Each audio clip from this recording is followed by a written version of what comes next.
Hola, buenas tardes. De nuevo otra vez aquí, pues en otro programa de Buscando el Camino. Ya sabéis que este espacio es de testimonios, ¿eh? Aquello que dice que son historias reales de personas, que hoy tenemos a David Hola, Becerra.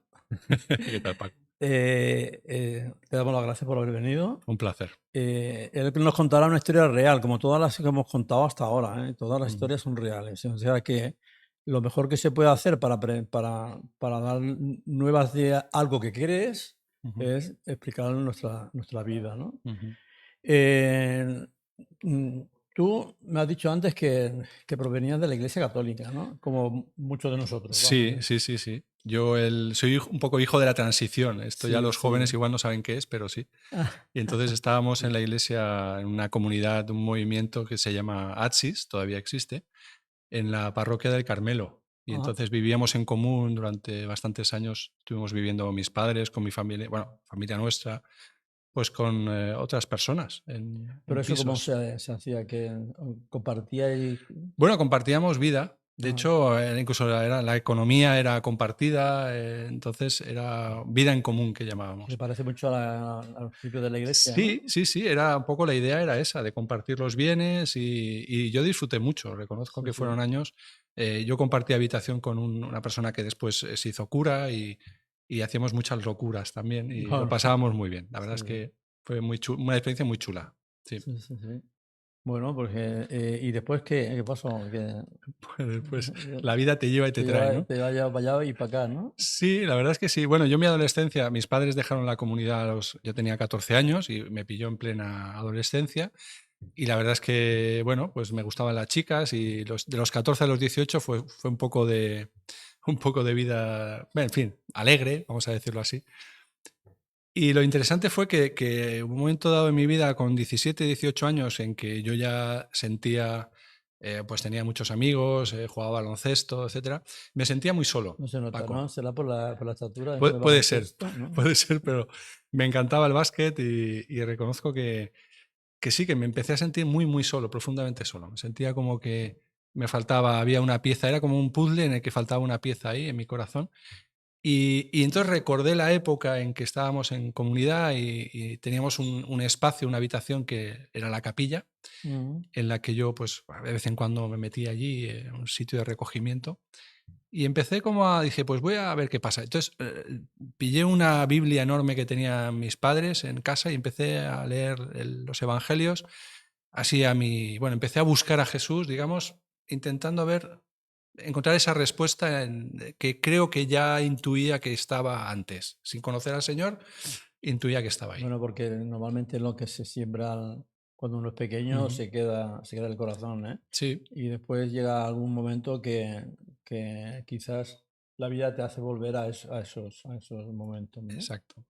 Sí, es así, Eh, sí. sí, No, y empecé, no, te iba a decir, empecé a leer sí, la Biblia y los primeros, recuerdo que estaba cada noche, me propuse, era un tochazo, esta es yo tengo pequeñita, una en pero casa, una de estas que sí. regalaban a Sí, mis padres para el sí, matrimonio, que eran unas cosas sí. descomunales. Eso- Y lo interesante fue que no entendía nada, Paco, ¿No? no entendía nada. Me llamaba mucho la historia de Jesús y su vivencia, pero honestamente no entendía muy bien. Y entonces tenía amigos que eran evangélicos de la iglesia menonita y era por amistad, pues hacíamos cosas juntos. Y un día me invitaron a un campamento, Vaya. vaya. Y entonces fui a ese campamento y me sucedió una cosa muy, muy rara. Había empezado a estudiar Derecho, estaba allí, me quedé una de las tardes del campamento estudiando porque necesitaba estudiar. Y de pronto algo me llamó a coger una Biblia así como esta, así grande también. Más pequeña, menos No, tocho, no, ¿no? era así, de este Sí. tamaño. Que estaba, no sé quién la No, me había dejado ahí. refería a más No, pequeña hombre, de sí, verdad más que pequeña era. en comparación con aquella que era así, que era de 3 kilos. Sí, sí. Pero lo interesante es que de pronto vi una Biblia allí, había acabado de estudiar y me acerqué, no había nadie más allí en el lugar de retiro. Y entonces de pronto hice algo así como esas cosas que no hay que hacer.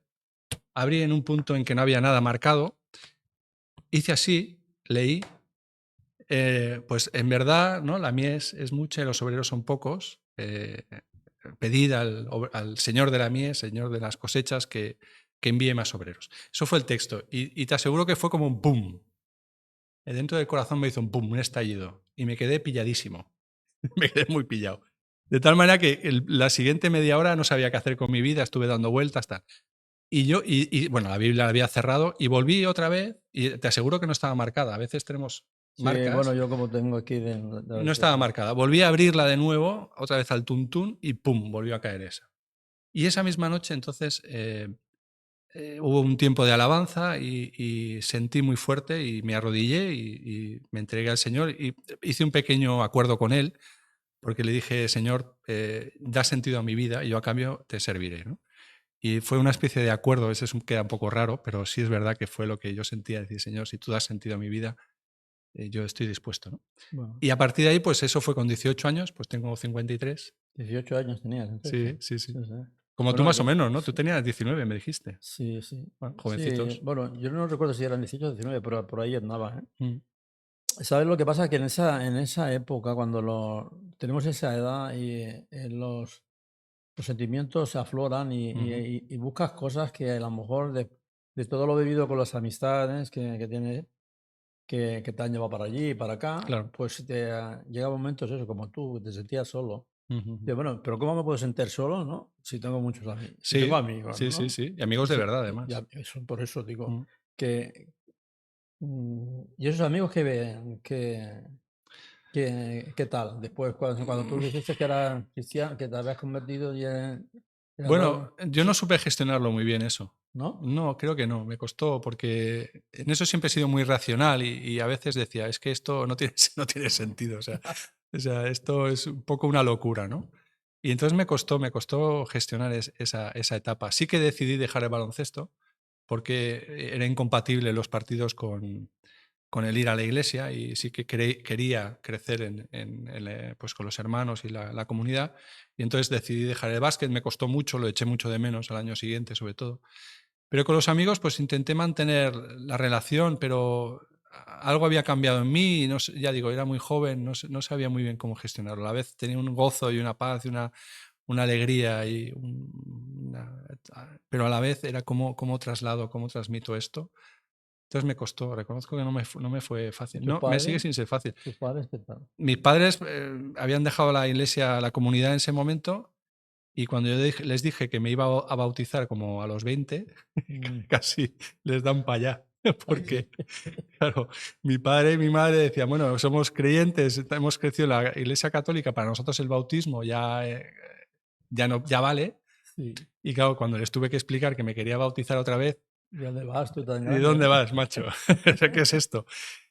Lo curioso de todo eso es a veces el Señor, ellos llevaban como unos años buscando también, a ver, un espacio, ¿no? Y eso les conectó con la iglesia a la que yo iba. No. De tal manera que al cabo de unos años, 3, 4 años, fueron ellos los que se hicieron miembros de la iglesia menonita. Sí, Entonces, sí. sí, fue a veces el Señor. Pero tuve que explicarles bien que era eso de que me iba a A bautizar otra bautizar, vez. ¿no? Sí, no lo vieron muy Hombre, claro. claro, es que para las personas que han seguido la Iglesia Católica, ¿no? Que ya se han bautizado de pequeñitos, Claro, dice, ¿qué los tenemos que bautizar otra vez? claro. ¿Eso qué es? Bueno, mi Mm. padre no lo hizo y siguió sirviendo en la iglesia hasta que falleció muchos años Sí, sí. y los hermanos aceptaron que él tomase esa decisión. Eso tengo que agradecerles porque era un hombre muy comprometido y con mucha fe, ¿no?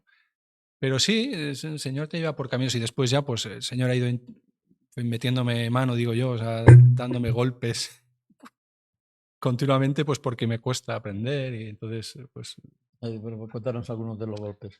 bueno, para ser abogado, por ejemplo, pues me costó mucho también porque yo quería servir al Señor y decía, pero puedo servirle de misionero, ¿no? Cuando uno se convierte tiene las ganas ¿no?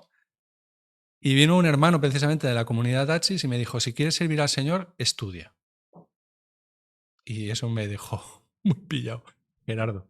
Me dijo, si quieres servir al Señor, estudia. Sí, Y digo, más que estoy estudiando. bueno, sí, no, precisamente, ¿no? Cuando dice, bueno, te conviertes, cuando empiezas la carrera, dices, bueno, pero ¿debo seguir por aquí o no debo seguir estudiando, debo hacer otra cosa?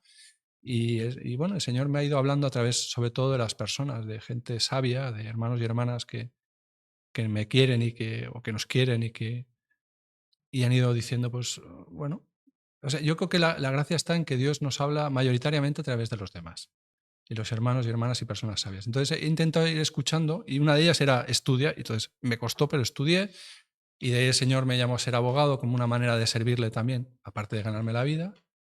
y me llamó a servirle con una mujer preciosa que se llama Marta. ¿Cuándo lo conociste? ¿Cuándo? Pues cuando ella tenía 14 y yo 18, pues eso. Ahora no empezamos a salir hasta que yo tenía 23. Pero fue también un camino lento en el que el ¿Cómo Señor... se llama? Si no está Marta, escuchando aquí, Marta. Marta. Marta. Ah, me parece que la conozco. Sí, la Sí, conoces sí. también. Y bueno, el Señor es aquello de que va hablando y va llamándonos a diferentes responsabilidades, a diferentes cosas. También me llamó a ser pastor durante 7 años en la iglesia menonita. Bueno, yo creo que el Señor, a veces queremos respuestas rápidas, pero el Señor a veces utiliza mucho más los silencios para hablarnos, ¿no? Vamos a volver un poco atrás. Cuando quieras. Que tú cuando me has dicho que conociste al Señor y ahí esa tarde que estabas escuchando, decidiste entregarle tu vida al Señor. Eh, queremos saber el momento, ¿no? Antes te lo he explicado, ¿no? Que cuando uno le pide al Señor que entre en su corazón, lo que siente, ¿no? Cuando el Señor entra en el corazón, porque se nota, Sí, sí, sí. se nota. Sí, es como que todo tiene sentido. O sea, es curioso porque yo lo he dicho antes, ¿no? Es como que el corazón le falta algo, ¿no? Es como que hay un elemento ahí, es como un puzzle en el que falta una pieza. Muchas veces ese agujero que tenemos dentro lo intentamos llenar pues con cosas buenas en sí, o sea, decir, pues, pero no satisface, ¿no? Es decir, intentamos llenarla pues con personas o con cosas. Y otros se van a llenarlas con otras cosas malas. Sí, o con cosas malas, o a veces las buenas mal usadas o abusadas, ¿no? Que en el Sí. fondo es eso, ¿no? Pero es como un agujero, un pozo sin fondo, ¿no? Que aunque sí me satisface por un momento, sigue habiendo esa soledad profunda, esa tristeza, esa falta de sentido. Y entonces ese momento en el que de pronto todo cobra sentido, ¿no? Es como que de pronto la identidad de soy, ya sé quién soy, ¿no? Y soy hijo de Dios porque siempre he sido hijo de Dios, lo que pasa es que no sabía que lo era, ¿no? Hasta que Jesús no me abrió la puerta y me dejó ver, me dejó entrever esa realidad, ¿no? Y entonces es donde, sin ser perfectos, porque seguimos siendo profundamente imperfectos, sin embargo, bueno, creo que eso, encontramos nuestra identidad, quiénes somos, ¿no? Ya digo, con todas las virtudes y los defectos, que son muchos, pero creo que sí, que da sentido. Y en ese momento sentí esa paz y ese elemento de, sí, esto es lo que faltaba, esto es lo que me faltaba en la vida. Y reconozco que la imagen que utiliza Jesús muchas veces es la del agua, ¿no? Es decir, cuando es el agua que cuando la bebes ya nunca vuelves a tener sed, Sí. pues en el fondo es esto. Es decir, a veces buscamos llenar nuestra vida con charcos, en charquitos, Sí. cuando realmente hay un agua y una fuente que hace que no vuelvas a tener sed. Que sí, que hay tiempos de sufrimiento, de dolor, de tristeza profunda, sí, pero sigue existiendo ese elemento de pertenencia y de sentido. Hay una definición que me ha gustado mucho, que has dicho que te sentiste hijo de Dios. Claro, en ese momento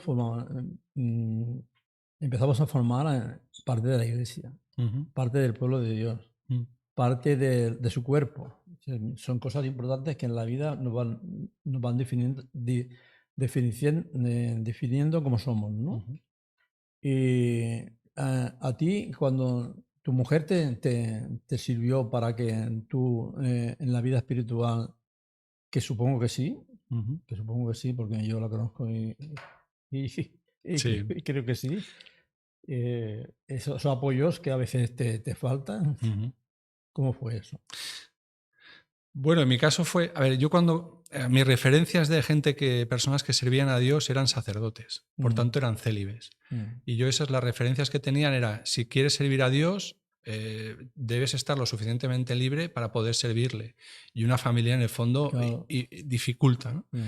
¿Qué pasa? Que mi estructura mental era esa, era de pronto descubro que quiero servir a Dios, ¿cómo lo hago? Pues como célibe. Pero ¿qué pasa? Que a la vez el Señor introdujo en mi vida a Marta, como amigos. Y eso fue creciendo. Y pasaron los años y llegó un momento en que el Señor, he dicho antes que Dios habla normalmente a través de las personas, pero de vez en cuando te grita también, ¿eh? Y a mí me acuerdo en un sitio concreto en el que iba dándole vueltas yo solo y de pronto el Señor me habló, una voz que me dijo, David, es la mujer que quiero para ti, pero haz lo que quieras, ¿no? Esa fue la frase. Esto me dejó muy tocado. Pero, pero digamos que hubo todo un camino de descubrir que en mi caso concreto Dios me llamaba a servirle con una persona al lado. Y reconozco que ha sido la mayor de las bendiciones, porque yo soy muy limitadito y el Señor nos va proveyendo de personas que nos complementan, que nos ayudan en nuestras limitaciones. Y Marta es una persona extraordinaria, muy diferente a mí, muchísimo, mucho más sabia que yo, que me ha ayudado mucho a seguir al Señor y a tener una vida plena, te Sí. diría. Es importante que la persona que tienes a tu lado sea diferente a ti, ¿no? Porque Sí, si, tanto. como sea igual, No, o sea, no, yo lo digo por mí, ¿eh?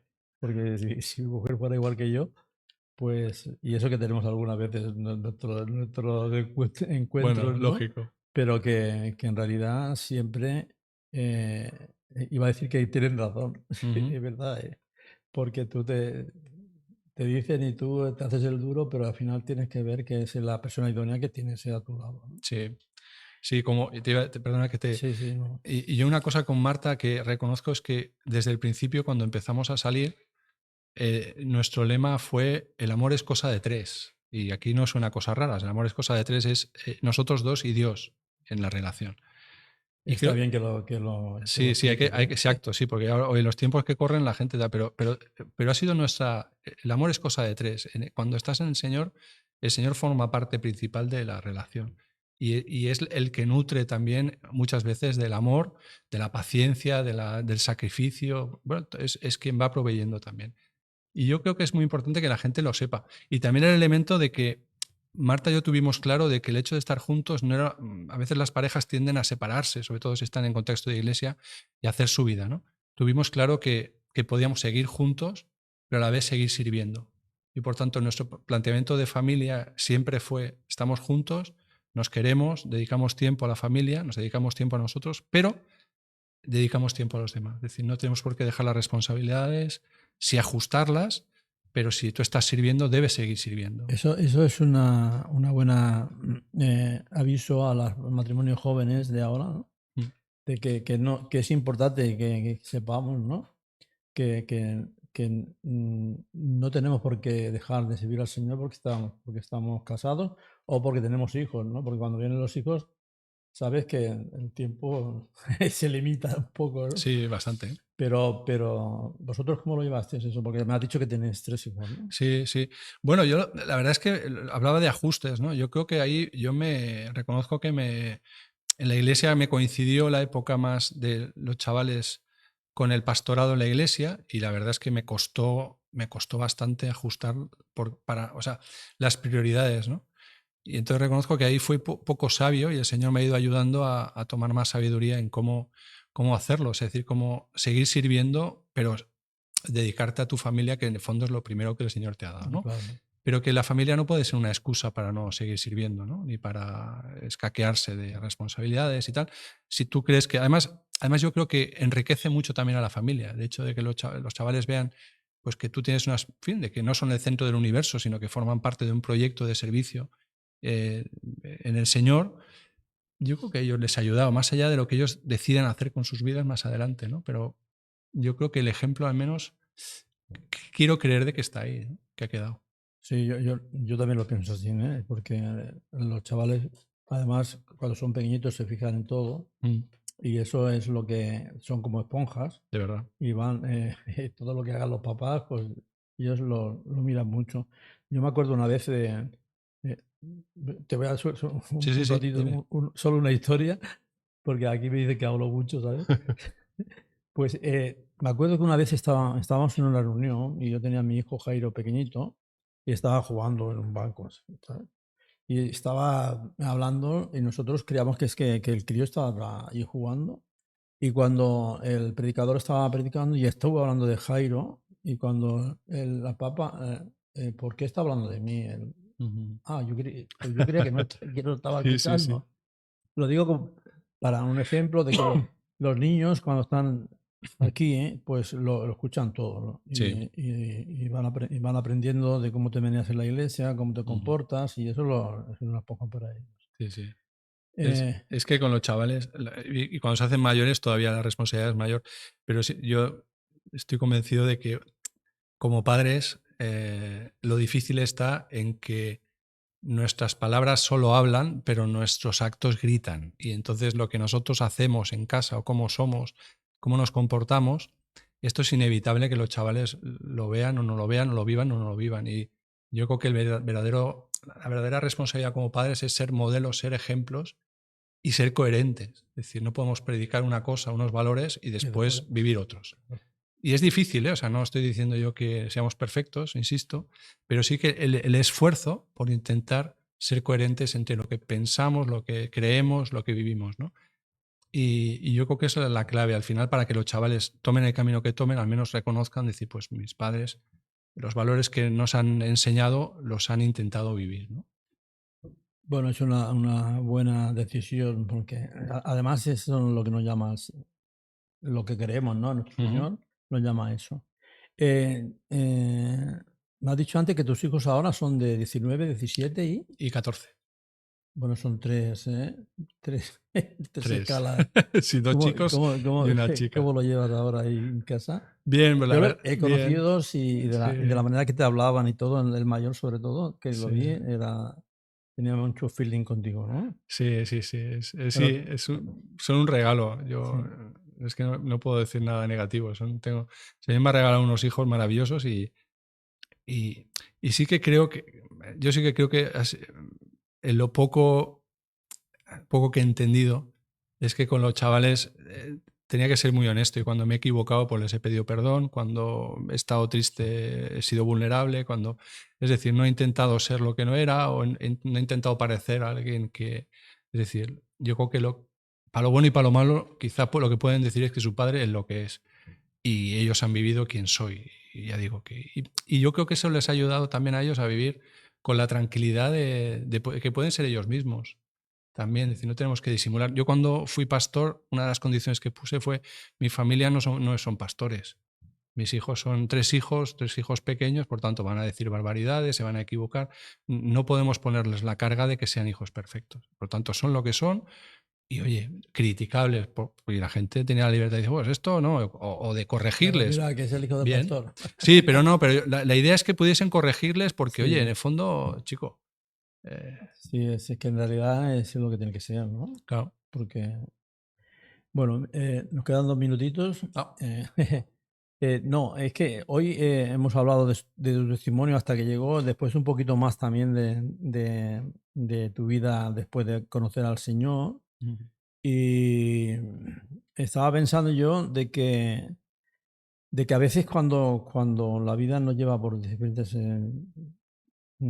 caminos, a veces tenemos que parar y pensar, ¿no? Antes me has dicho tú que ahora estás en un momento que estás parado Sí. y el Señor te lleva a ese momento. Bueno, el Señor es el que guía nuestras vidas, ¿no? Y es el que decide. Yo te pediría que, no sé, aquella cámara que tenemos allí es la que tú tienes para ti. Aquella. Sí. Muy bien. No, te lo digo porque para que hables a las personas que están detrás de la Ajá. cámara, que nos están oyendo, que han escuchado tu vida y después un poquito más de tu vida después de haber conocido al Señor. Porque a veces pensamos que somos seres supermanes, ¿no? Que los creyentes, pero no es así. Todo la vida transcurre como transcurre y tenemos nuestros problemas y tenemos nuestras cosas. Eso sí, que tenemos a alguien que nos avala y que nos da paz para afrontar todos esos problemas, ¿no? Sí. Pues aquí te dejo, no me lo digas a mí, se lo dices a ellos ahí en la cama. Bueno, deciros que es un camino, es un viaje que vale la pena completamente. Es decir, no seguir al Señor, seguir a Jesús, no te exime no te libra de sufrimientos, ni de dolor, ni de problemas, ni de tristezas, ni de que fallezcan los padres, ¿no? Y por tanto, somos seres humanos y lo sufrimos igual. Pero tenemos esa realidad de que Dios está con nosotros, nos acompaña, nos cuida, y como me gusta pensar últimamente, podemos ir cada día a su casa, Él nos abre la puerta, nos recibe, nos acoge, nos cura, nos cuida, nos abraza, nos da un beso. Y me gustaría dejaros lo que creo que es la parábola que a mí más me gusta, que es la del hijo pródigo, que la leáis, porque ahí es donde se ve cómo es Dios. Y Dios es un padre y una madre que nos ama mucho, mucho, mucho. Muy bien, pues gracias, David. De nada, encantado. Me alegro mucho que vengas porque, bueno, porque sí, porque ya desde que te conozco, que no es mucho, pues he encontrado esa persona que eres tú realmente, ¿no? Pues nada, lo dejamos aquí. La semana que viene tendremos otro testimonio que contará también su vida real. Acordaros que son vidas reales que cuentan los que vienen aquí. Hasta la semana que viene.